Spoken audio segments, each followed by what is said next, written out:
Okay, so I thought I'd show you my best webbers in this little video. This is the GBB setup that I did a few weeks back. I think it's about, is it 3 weeks now?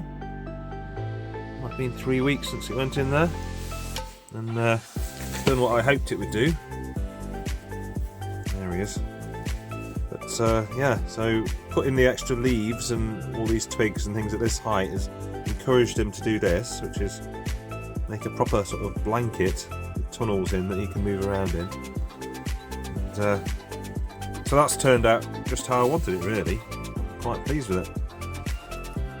And obviously that'll actually get whiter and whiter the longer he's in there.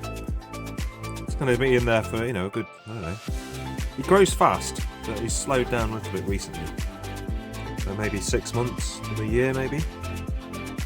It won't, it's not big enough for a full-size GBB, but it's going to keep him in there for a little while. Long enough to make it fun to see how he does. Yeah, so I'm pleased with that. Still very much a work in process here. This is my Tanzanian chestnut, H. villicella. You just see its back end right in the centre there. But I'm hoping it shows up on the camera. It's really starting to go everywhere. These are really heavy webbers. Only a dwarf species, so it's not going to get huge. It's in pre-molt at the moment though. It's like it was sitting out the front, but it's sealed that up. It's left its little roach back there. So yeah, I'm expecting big things out of this one. Big things, big webbing things. But it's going to be a small spot.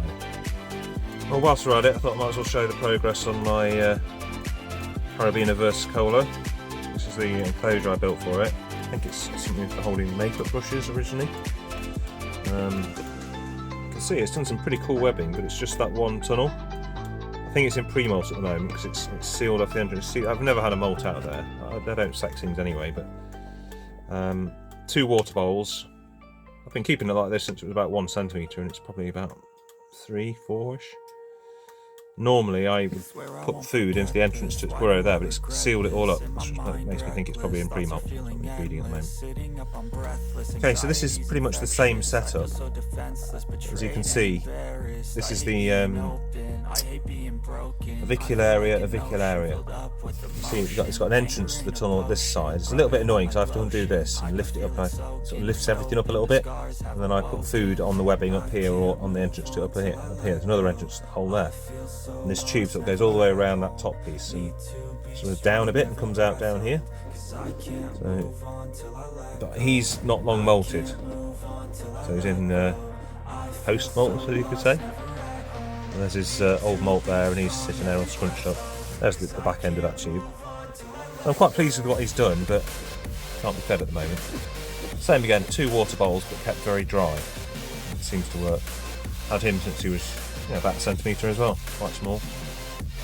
Same time as the Carabiner, but he's grown a little bit faster than the Versicola. Well, I just had to try and video this best as I can. It's a bit steamy in there.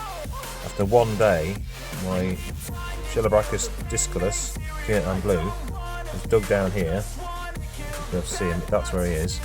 He's made this chute up here, and a sort of open area in there with a sort of dirt topping. I'll show you this way usually. On the top. See that sort of dirt topping that is sort of modified up this end? I'm really impressed with the work he's put in. 24 hours. See, they're coming off with the top here. This.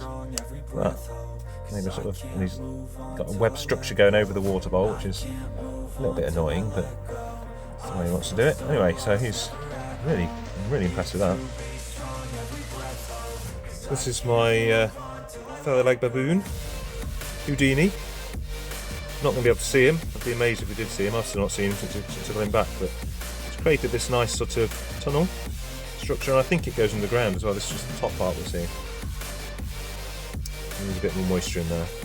We come from quite a moist, very hot but very moist area. We can make it quite moist all around the front there. No sign of an underground burrow, I don't think.